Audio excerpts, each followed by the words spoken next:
सीधे इस विश्लेषण में चलते हैं। आज हम उन कमाल के दार्शनिक चुनावों को डीकोड करने वाले हैं जिन्होंने दुनिया की सबसे विशाल और सफल कंपनियों में से एक की नींव रखी। ये सिर्फ बिजनेस की कहानी नहीं है, ये उन आंतरिक फैसलों की बात है जो एक सच्ची महान विरासत बनाते हैं। तो चलिए शुरू करते हैं। जरा इस बेहद गहरे विचार पर गौर कीजिए। या तो एक जॉब हो सकती है, या एक करियर हो सकता है, या फिर एक कॉलिंग हो सकती है। ये शब्द तुरंत ध्यान खींच लेते हैं। क्यों? क्योंकि ये उस सबसे बड़े टकराव को सामने लाते हैं जिसका सामना हम सब जिंदगी में करते हैं। क्या एक सुरक्षित रास्ता चुना जाए, या अपनी अंतरात्मा की आवाज, अपने सच्चे जुनून का पीछा किया जाए? सुरक्षा बनाम जुनून का ये टकराव समझने के लिए चलिए एक दृश्य पर चलते हैं। एक जवान जेफ बेजोस न्यूयॉर्क के सेंट्रल पार्क में चल रहे हैं। वो अपने एक बेहद काबिल बॉस को एक बड़ा ही अनोखा आइडिया सुना रहे हैं, इंटरनेट पर किताबें बेचने का आइडिया।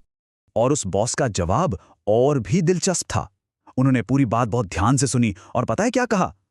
ये सच में एक बहुत अच्छा आइडिया लगता है, लेकिन ये उस व्यक्ति के लिए और भी अच्छा आइडिया होता जिसके पास पहले से ही एक अच्छी जॉब ना हो। देखा जाए तो ये एक बहुत ही तर्कसंगत सलाह थी। आखिर एक अनजान नए इंटरनेट आइडिया के खातिर अपनी पक्की और अच्छी नौकरी को जोखिम में क्यों डाला जाए? लेकिन इस सुरक्षित सलाह के बिल्कुल विपरीत एक आंकड़ा सामने आता है, 100 अरब डॉलर, यानी 100 बिलियन डॉलर्स। बेजोस की हिम्मत जरा सोचिए। उन्होंने उस समय एक इन्वेस्टर के सामने पूरे आत्मविश्वास के साथ दावा किया था कि उनका छोटा सा गराज बुक स्टोर एक दिन इस विशाल आंकड़े को छू लेगा। इस दावे का नतीजा क्या निकला? हाँ, हंसना, मजाक उड़ाना और ताने मारना। और ऐसा होना स्वाभाविक भी था। 25 साल पहले 100 अरब डॉलर इतना बड़ा आंकड़ा था कि कई छोटे देशों की पूरी इकोनॉमी इसके सामने छोटी पड़ जाए। पर इन सब मजाक और तानों के बावजूद वो दृढ़ निश्चय बिल्कुल नहीं हिला। तो इस पूरे किस्से का सबसे अहम बिंदु क्या है? यही कि एक जॉब, करियर और कॉलिंग के बीच जमीन आसमान का अंतर होता है। एक कॉलिंग ढूंढ लेना बिल्कुल जैकपॉट लगने जैसा है, और यही वजह थी कि एक सुरक्षित नौकरी को छोड़कर इस मुश्किल रास्ते को चुना गया। असल डर फेल होने का नहीं था, बल्कि इस बात का था कि जिंदगी भर ये पछतावा ना रह जाए कि कभी कोशिश ही नहीं की। कोशिश करके फेल होना हमेशा बेहतर होता है, बजाय इसके कि कोशिश ही ना की जाए। अब आते हैं इस विश्लेषण के अगले हिस्से पर, प्रगति की यंत्रिकी और एक निर्माता की मानसिकता। दिलचस्प बात यह है कि निर्माण करने की ये हिम्मत और मानसिकता वॉल स्ट्रीट तक पहुंचने से बहुत बहुत पहले ही विकसित हो चुकी थी।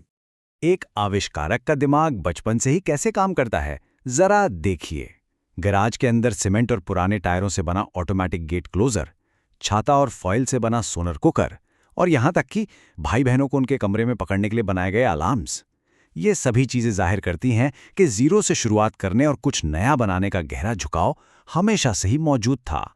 और निर्माण की इस पूरी प्रक्रिया में एक बहुत ही खास फिलॉसफी काम आती है। ये एक मिलिट्री फ्रेज है जो कहता है, धीमा स्मूथ होता है और स्मूथ तेज होता है। ये इस बात को प्रस्तुत करता है कि एक व्यवस्थित, सटीक और बिना किसी रुकावट की एग्जीक्यूशन ही दरअसल तेजी से आगे बढ़ने और प्रगति करने का असली राज है।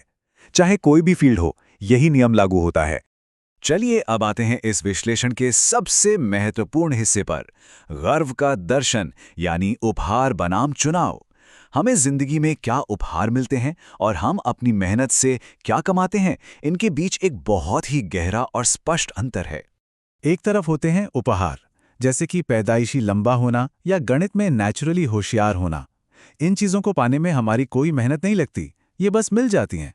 और दूसरी तरफ होते हैं हमारे चुनाव, जैसे लगातार अभ्यास करना, पसीना बहाना, कठिन निर्णय लेना और कड़ी मेहनत करना। तो यहाँ से क्या सबक मिलता है?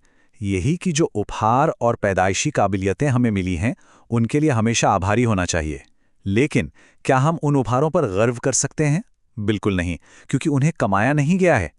असली गर्व, जिस पर सच में फख्र किया जा सके, वो सिर्फ और सिर्फ उन मुश्किल फैसलों और कड़ी मेहनत पर होना चाहिए जो खुद चुने गए हैं। अब हम इस विश्लेषण के उस चरम बिंदु पर पहुंच गए हैं जिसे अंतिम विरासत या 80 साल का टेस्ट कहा जा सकता है। जिंदगी की इस पूरी फिलॉसफी को जब एक लंबे जीवन के बाद पीछे मुड़कर देखने की कसौटी पर कसा जाता है, तब जाकर सच्ची लेगेसी समझ आती है। कल्पना कीजिए, जब कोई व्यक्ति 80 साल की उम्र में अपनी पूरी जिंदगी को मुड़कर देखेगा, तो उसके सामने दो अलग रास्ते होंगे। एक रास्ता जिसमें आराम और बहुत सी सुविधाओं से भरा जीवन रहा हो, और दूसरा रास्ता जो दूसरों की सेवा और रोमांच से भरा हो। इनमें से कौन सा रास्ता उस उम्र में सबसे ज्यादा संतुष्टि और सच्चा गर्व देगा, यही सबसे बड़ा सवाल है। और इस बात का सबसे बेहतरीन हिस्सा क्या है? दुनिया में इस वक्त प्रेरणा और नए अवसरों का एक ऐसा बेजोड़ माहौल है जो शायद पहले कभी नहीं था।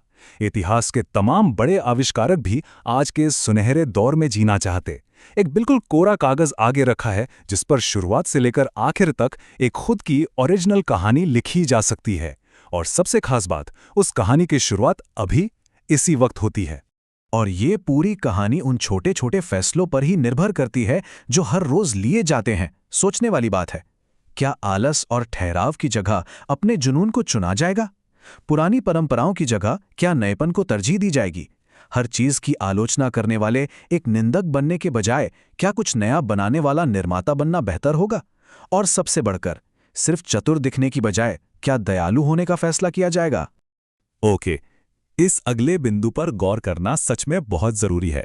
जब ऐसी चीजें, ऐसे टूल्स और ऐसी सर्विसेज बनाई जाती हैं जो दूसरे लोगों की मदद करती हैं, उन्हें उनकी रचनात्मकता को पूरी तरह से बाहर निकालने में सक्षम बनाती हैं, तभी सच में कुछ असाधारण घटित होता है। दूसरों को सशक्त बनाना, उन्हें आगे बढ़ाना, यही तो असली प्रगति और सफलता का सबसे बड़ा पैमाना है। इसलिए इस विश्लेषण को समेटते हुए एक बहुत ही शक्तिशाली और गहरे सवाल पर ध्यान केंद्रित करना सबसे सही रहेगा। एक दिन क्या उन उपहारों पर गर्व महसूस किया जाएगा जो मुफ्त में मिले थे, या फिर उन हिम्मत भरे चुनावों पर गर्व होगा जो कड़ी मेहनत और पसीने से कमाए गए थे? ये एक ऐसा प्रश्न है जो जिंदगी की सही दिशा तय करता है और एक ऐसी लेगेसी बनाने की प्रेरणा देता है जिस पर सच में फख्र किया जा सके। ये सच में बड़ी गहराई से सोचने का विषय है।